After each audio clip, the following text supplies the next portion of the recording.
Good evening. China carries out a combat patrol to test strike capabilities near Scarborough Shoal in the West Philippine Sea, a flashpoint area also claimed by the Philippines.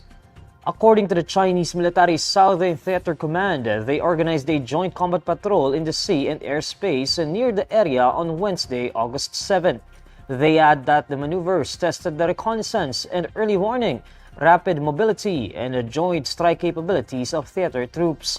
Meanwhile, Director of the Manila-based Institute for Maritime Affairs and Law of the Sea, J. Batongbakal, Beijing's recent action are becoming more aggressive and forceful. He adds that China's action is meant to intimidate and send a message of force. Beijing continues to press its claims to almost the entire South China Sea, including most of the West Philippine Sea, despite an international tribunal ruling that its assertion has no legal basis. Scarborough Shoal is located 240 kilometers west of the Philippines' main island of Luzon and nearly 900 kilometers from the nearest major Chinese landmass of Hainan. There has been a series of escalating confrontations between Chinese and Philippine vessels in the South China Sea in recent months, including around a warship grounded for years by Manila on the contested Second Thomas Shoal in the Spratly Islands. The Philippines launches its two-day joint sea and air exercises with the United States, Canada, and Australia on Wednesday, August 7, as Beijing presses its territorial claim over the South China Sea.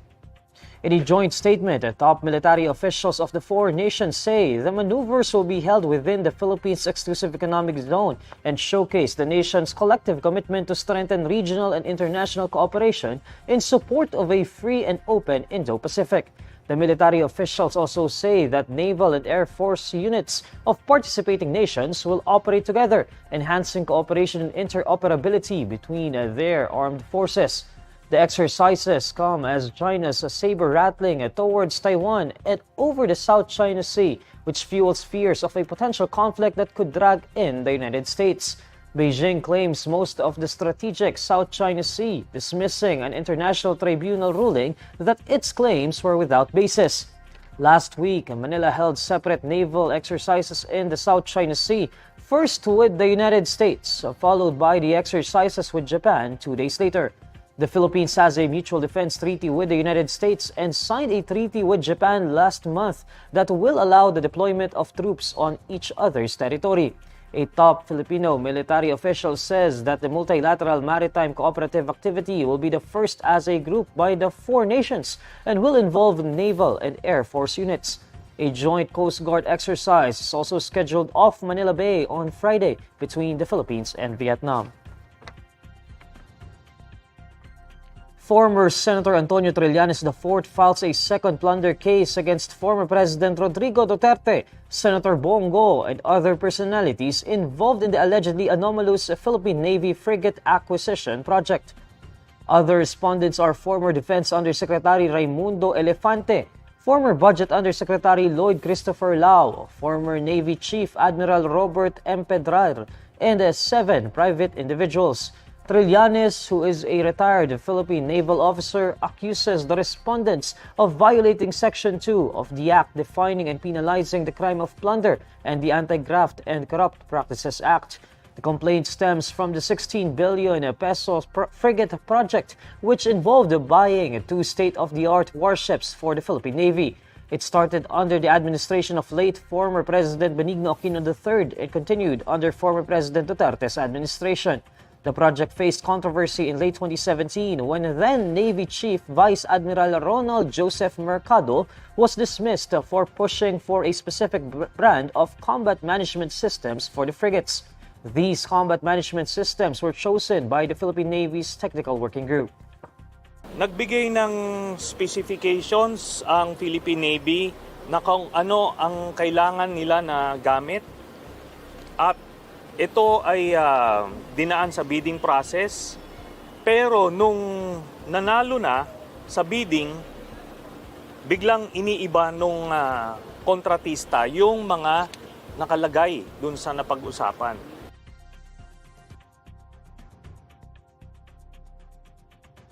According to Trillanes, Duterte allegedly forced the Philippine Navy to accept the changes in the contract. At nang pumalag yung Philippine Navy, in this case, yung dating flag officer in command, Admiral Mercado, ang ginawa ni Duterte, pinatanggal siya sa pwesto. At Mercado was replaced by Empedrad, who promptly approved the alleged illegal changes in the contract, bringing in additional billions in profit to the private contractor. During Duterte's State of the Nation address in 2019, Duterte confirmed Go's intervention in the project, saying that he instructed Go to intervene in the frigate project. In response, Senator Bongo downplays Trillanes' filing of plunder case against him, calling it as a rehashed accusation meant to taint his name. Go adds that the issue had been resolved even when Trillanes was still a senator. Last July 5, Trillanes also filed a plunder case against Duterte for allegedly using his position as mayor and later as president to award public works contracts worth 6.6 billion pesos to unqualified companies owned by Go's father and half-brother. The Commission on Appointments approves the appointment of Sonny Angara as Secretary of the Department of Education. This after the Commission on Appointments panel recommended the plenary approval of the former senator's post. Senator Rafi Tulfo, who heads the Commission on Appointments panel on education, says the person who will take on the leadership of DepEd will make decisions that will determine the country's future. Tulfo adds that President Bongbong Marcos has appointed someone whose background and body of work is equipped with knowledge and a passion to be the DepEd Secretary. Even prior to President Marcos's designation of Angara, senators have been expressing their support for him to be the next education chief, citing his extensive educational background. The support came after Vice President Sara Duterte left Marcos's cabinet and tendered her resignation for the position of Education Secretary on June 19. Angara earned his law degree at the University of the Philippines, Master of Laws degree at Harvard University, and economic degree at the London School of Economics. The country's unemployment rate dropped while the underemployment rate climbed in June 2024, according to the Philippine Statistics Authority. The unemployment rate fell to 3.1% in June from 4.1% in May this year. This translated to 2.04 million unemployed Filipinos. According to the Philippine Statistics Authority, more Filipinos entered the labor force, particularly in the construction sector, which saw a boost from increased economic activity. Preliminary results of the Statistics Agency's June round of the labor force survey showed the unemployment rate in June matched the December 2023 figure and marked lowest since 2005. Meanwhile, the underemployment rate increased to 12.1% from 9.9% in May this year. This translated to 6.08 million Filipinos looking for an additional job or longer working hours. Former actor Niño Muhlach breaks down as he looks back on his son Sandro Mulak's ordeal with TV consultants who allegedly abused his son. During a hearing of the Senate Committee on Public Information and Mass Media on Wednesday, Niño Muhlach says Sandro was traumatized as the young actor tells him his experience with TV consultants Jojo Nones and Richard Cruz. Para makita mo yung anak mo na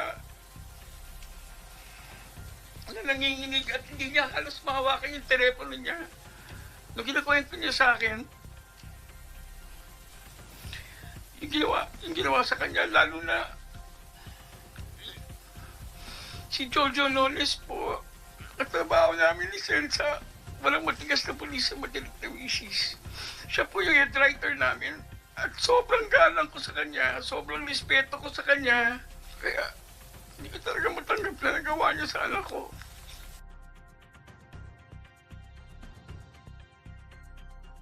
Niño Muhlach says he is frustrated with Nones and Cruz who are supposedly trying to change Sandro's narrative of the story.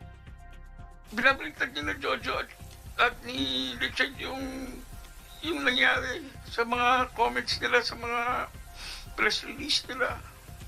Yun lang, nakakasama na loob na kung sino pa yung may sala. Yun pa yung nagagawang magbaliktad na storya.